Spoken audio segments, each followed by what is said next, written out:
Please welcome Vice President of Public Policy and Business Advocacy, Brian Shoaf. Thank you. I appreciate that, Kuntz.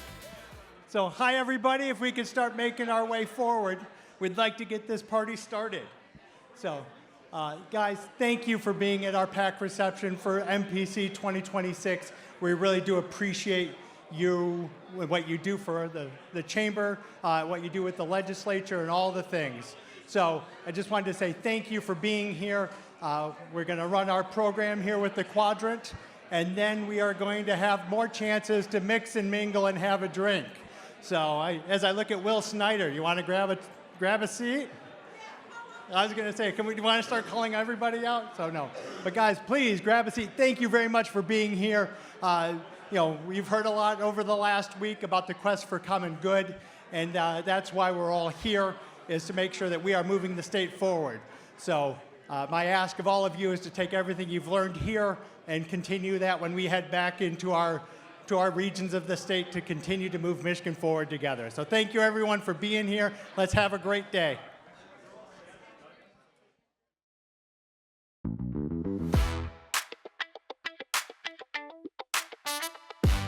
Please welcome Senate Majority Leader for the state of Michigan, Winnie Brinks.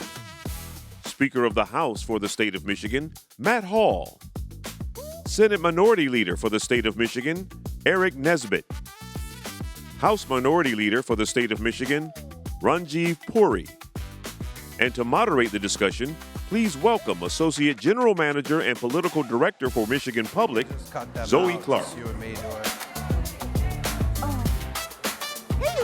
You guys really close. I know, I'm trying to be able to see everyone here. I'm going to move my chair just a little bit so I can see. Hi, we're back again. This is becoming like an anniversary for us five. How are you all doing? Good. Yeah, how's the conference been? Great. Good. Perfect weather. Hi, Minority Leader. I keep trying to see you there. Hi. You're doing great. Okay, well, let's start with the budget. It's where we always like to start here at the conference. Let's see, Senate Majority Leader Winnie Brinks, where do things stand? We have a lot of work to do, but we can do it if folks are committed to getting in a room and making the decisions that need to be made, negotiating the details. My goal remains to get it to the governor's desk on time for her to review it and have it signed by July 1. Speaker, can we get it done by July 1? Well, we'll see. We had a great meeting, Leader Brinks and I and the governor, before we came down here. And we started, some of the table setting, which was good.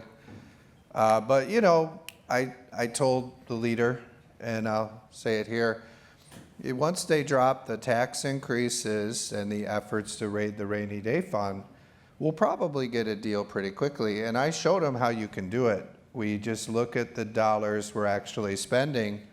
It's over $2 billion they're over budgeting in half the line items.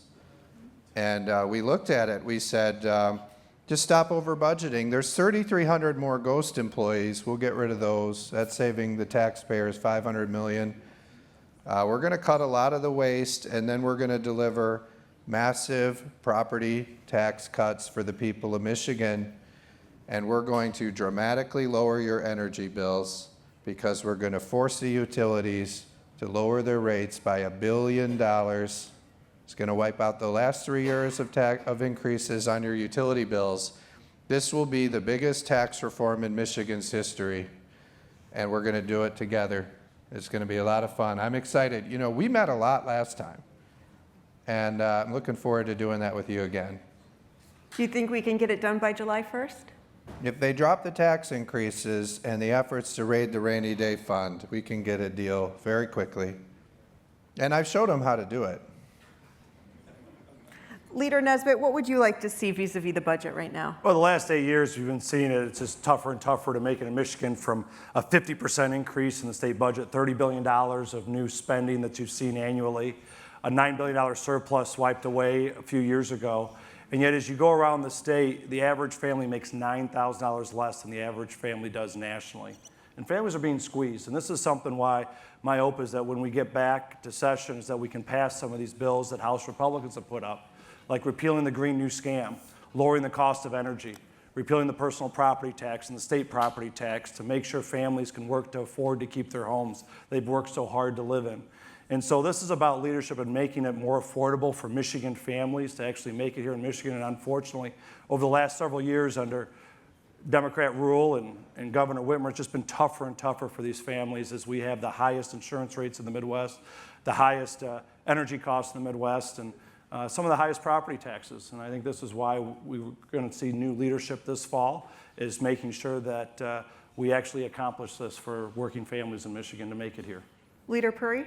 Yeah, I mean, we need to get the budget done on time. It's no different than last year when Lansing Democrats were screaming from the rooftops on the importance of getting it done on time. The reality is that we have a sizable budget here in Michigan in which millions of Michiganders count on for critical programs that just help Michiganders all across the state. And so unfortunately, when leadership in our chamber has a warped sense of reality, and wants to continue to use every opportunity to turn everything into a political football, the people of Michigan suffer. And so we've known all along, we did it in the trifecta, the reality, the need to be getting a budget done on time. Speaker, do you want to respond?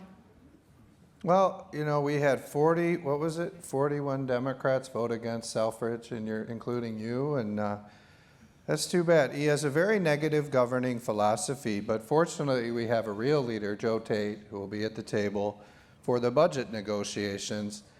And the difference is Joe Tate will work with us to get a deal and will represent your caucus well. Because we want to ensure that there is a vibrant Democrat Party with real leaders. And after I watched your convention, I said, we need new leaders in this party. And we'll do that. We'll bring in Joe Tate. We'll get a deal. It'll be a wonderful deal. And he'll actually participate, something you didn't do in the last budget. We'll get a deal, and Joe Tate will help us get it done. Looking forward to it. So I guess this question might be for all four of you. I'm confused. Who is at the negotiating table right now? I heard that it was Whitmer, Brinks, and Hall at first. Now I'm hearing Joe Tate. And I'm not trying to be flip here. Who is actually doing the negotiating? Question for all four of you. I'll take that. I mean, from my perspective, I've got my appropriations chair doing what she's supposed to do, running point on the budget, and she's very good at it, which might be what he's concerned about. But we are going to continue to do what we've done in the past. It's long been there's been a proven procedure of how to get a responsible, balanced budget done on time for the people of Michigan. And that didn't start in the Democratic trifecta. I'm generous enough to say that the Republicans knew how to get a budget done on time by the end of June, and they did that prior to Representative or Speaker Hall being in the office that he is. So we can return to having the most knowledgeable, most effective people in the room, and it's just a matter of making that decision to do so. Yeah, and I think it'll be me, Leader Brinks, and Governor Whitmer. But I'm advocating for bringing Joe Tate and Leader Nesbitt into the room because I think all caucuses would be represented. But we'll see what happens. I mean, these are the things we're working out in the negotiations, who's in the room. But ultimately, we'll get a deal, and all the legislative Democrats will help us get it across the line. And hopefully we do it by July 1, but we need you to drop the tax increases and the rate of the rainy day fund. How high are you willing to go, Speaker Hall, on the rainy day fund? What do you mean by that? How many dollars in the end will you be willing to Well, we're not going to do any. We're going to invest in the rainy day fund.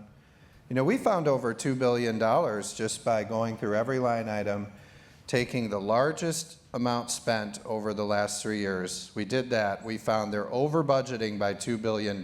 So what we showed is you can make investments in education and roads, in public safety and local governments, and your rainy day fund. So we're going to put more money in the rainy day fund. And by the way, how great was our lawsuit settlement? We settled that lawsuit. I won 100% in the lawsuit settlement. And now we have another $370 million that that we don't have to raise taxes, we can spend in this budget, we can get better value for our dollars. But this is the problem with just the question on it is like, we shouldn't have to raise anything from the rainy day fund. Zero. Shouldn't have to raise any taxes. The last 8 years of what you've seen with Governor Whitmer's budgets, it's a 50% increase in the state's budget, $30 billion of higher spending. And House Republicans found $5 billion of savings last year that we need to get through to make sure we eliminate waste, fraud, and abuse here in the state budget. And this is the reason why you look at Michigan. We're in really tough times here in Michigan. A lot of folks here around the state know how tough of times it is. You look at it, we're bottom 10 in terms of job growth, bottom 10 in terms of per capita income, 44th in reading scores. It's more than just budgets. It's about getting it right, to making sure our kids can read, making sure there's more money back in the working families' pockets by limiting the state property tax, lowering rates by getting away from this Green New scam that was passed a few years ago that's industrializing hundreds of thousands of acres of our farm and forest land. And this is why it needs to be about the policies of the state to making sure that hardworking taxpayers are protected. My take on this is a little different. For starters, unlike some on this stage, Joe Tate, we love Joe Tate. He's 6 feet tall.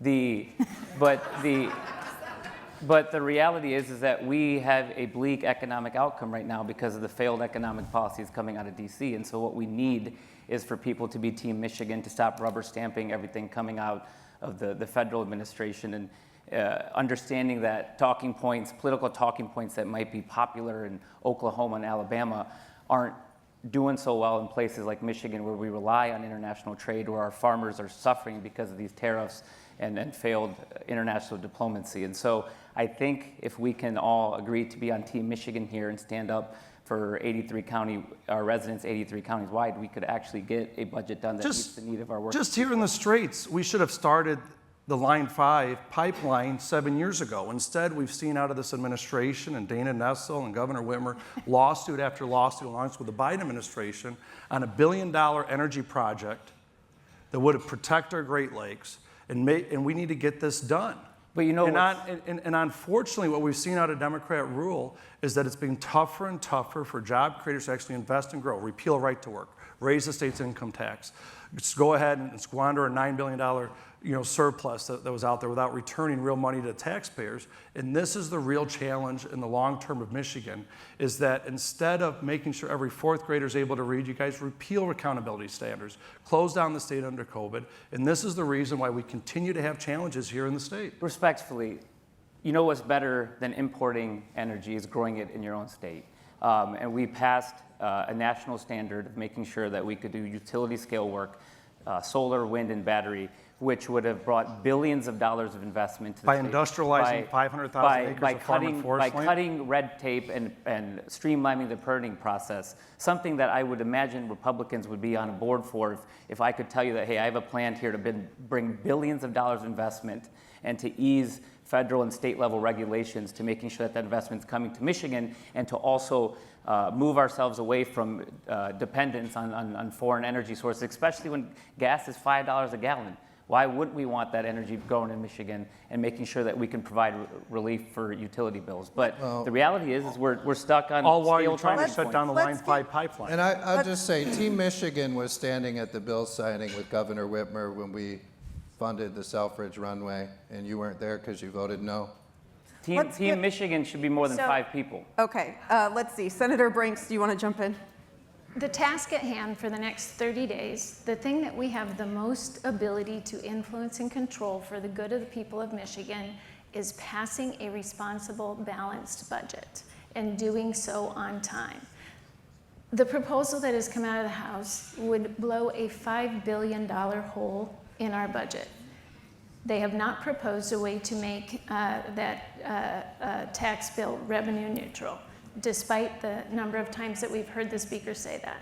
We have the ability to pass a balanced budget and do it in a responsible way that helps people with their daily expenses by using the tools that we have at our own disposal now. And I appreciate your pontification and your hopes for your next job. But the job that we have now is to do what we need to do to get a budget done that is responsible, balanced, and looks out for people and helps them afford the daily necessities of life. We've done a lot of those things in the trifecta to lower costs for folks, to help put more dollars in the pockets of working families, of seniors on fixed incomes. We've helped pass free lunch and breakfast for students at schools. Those are meaningful, tangible things that we have been able to do to ensure that people have an easier time paying their bills, that they can afford to save for a house, save for college, do those things.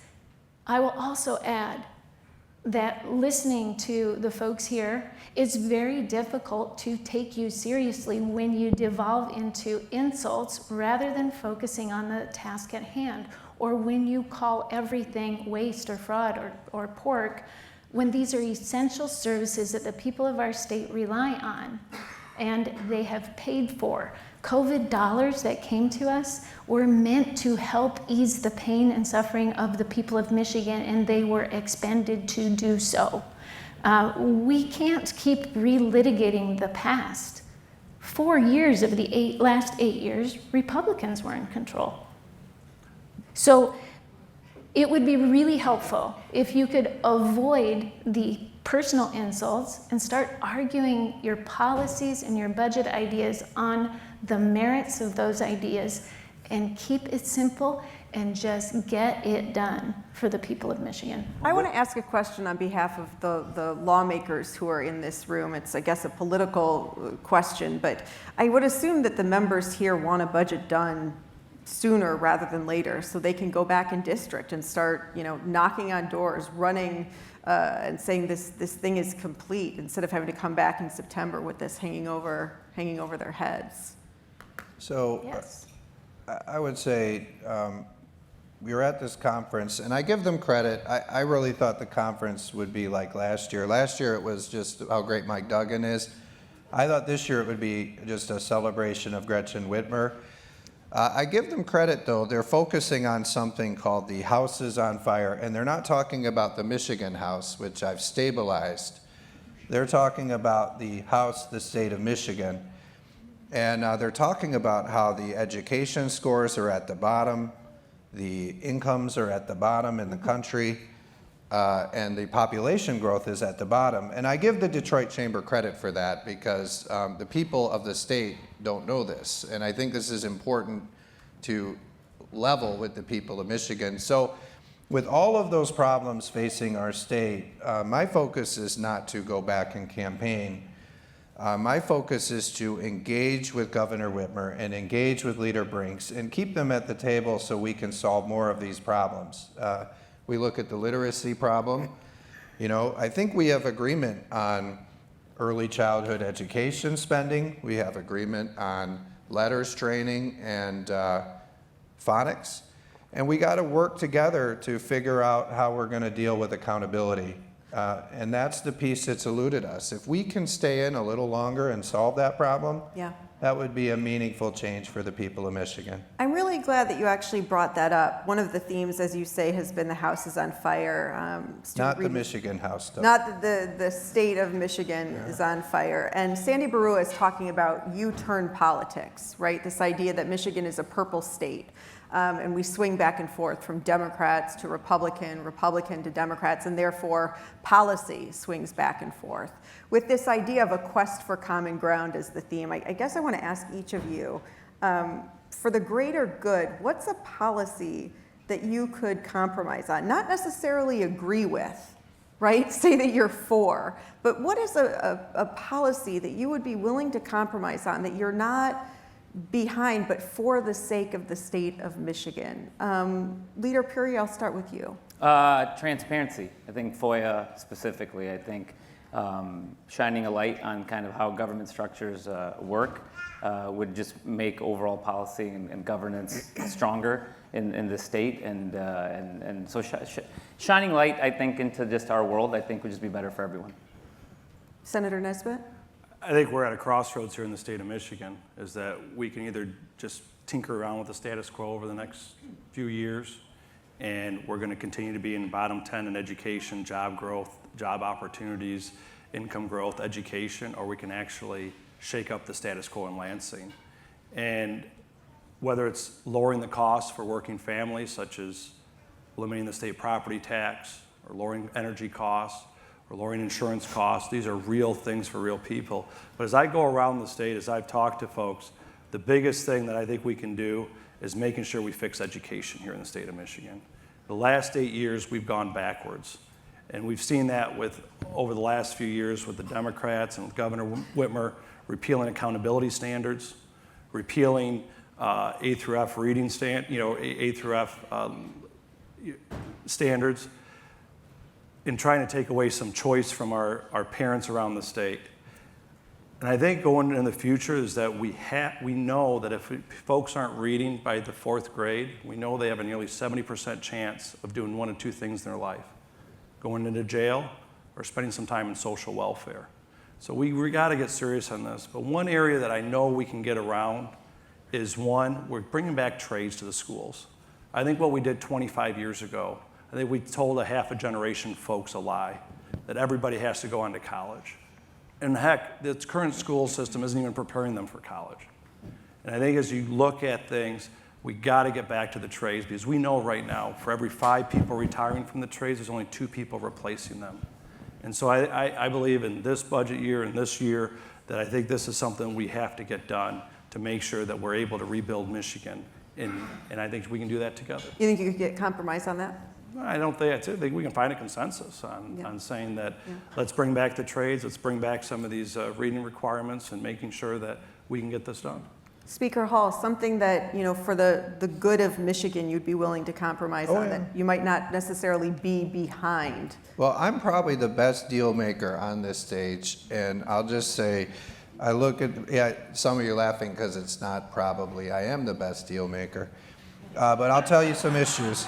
So number one, the medical debt issue. I know that's something Leader Brinks cares a lot about. What we really want is price transparency, and real price transparency on healthcare, not the fake one, the real one. And it should be easy to find on the website. I think we could make a deal around those parameters when we get to it. I think we can make a deal on something I don't really like, but that's changing the way we do State Board of Ed. Which I want to do. I want to change the way we do it, because I think the superintendent should report to the governor. I think that's how we're going to fix education. The Democrats want to change the university boards. The Democrats want to change the Attorney General and Secretary of State after their disastrous convention. The Democrats, maybe there's a deal we can make there that would change governance at our universities. We have a very wacky state education board. We should look at that. Maybe we can do something on Attorney General, Secretary of State. Is that something you're interested? Maybe we could close primaries. We could talk about moving the primary. I think there's a lot of room for us to do it, but I think we should be leading that, Leader Brinks and I, not a bunch of former governors. I think we can make that deal. We can work those parameters. I think we have it in us. So that's another one we could make a deal. I'm interested in some of the conversation surrounding this pricing that you guys are bringing forward, where these stores, they're doing these price changes based on algorithms. There's probably a deal there to be had. So there's a lot of things we could do together. And I don't like these hedge funds buying up all these homes. And we're looking at zoning reform too. There's a lot of things we can do. I don't think they should build trailer parks everywhere. I didn't like it when Aragona put that in there. I took that part out. But there's a lot we can do together on zoning. So I'm looking forward to working with you on these things. But she wants to do the budget, but I think we have time to do all of it, honestly.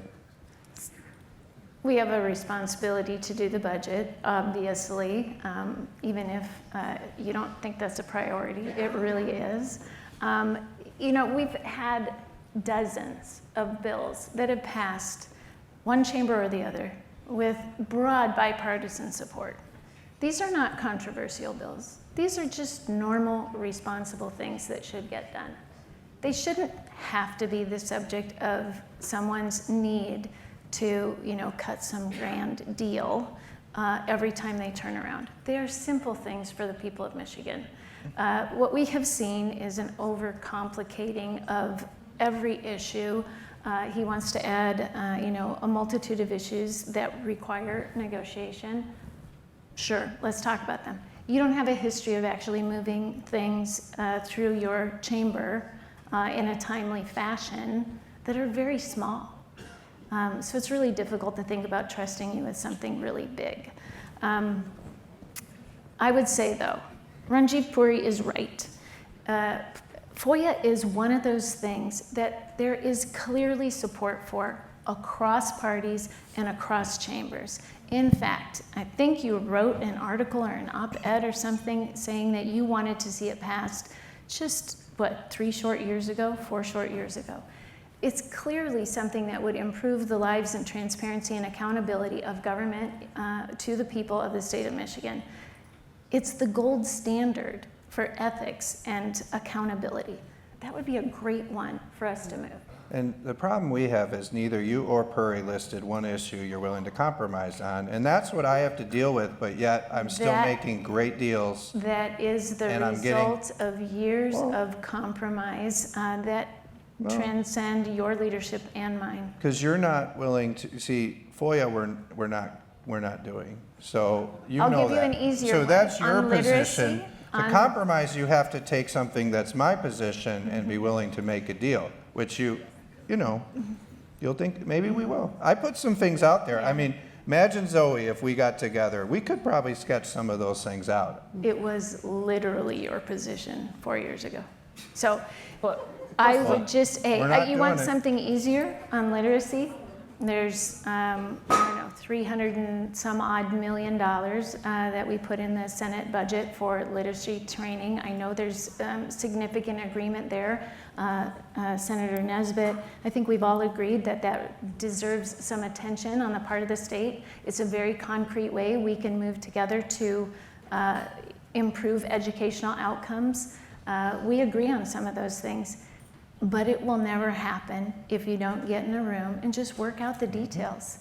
They're all right there. It doesn't need to be that difficult. And accountability would be compromise. Minority Leader, I'm going to give you the last word before we got to start wrapping Look, up. I mean, without stating the obvious, we're in split government. Anything we do is going to be founded on compromise right now. It's not a trifecta in any one direction. And so that's what happens with split government. And I think just the denial of that is what leads to this gridlock.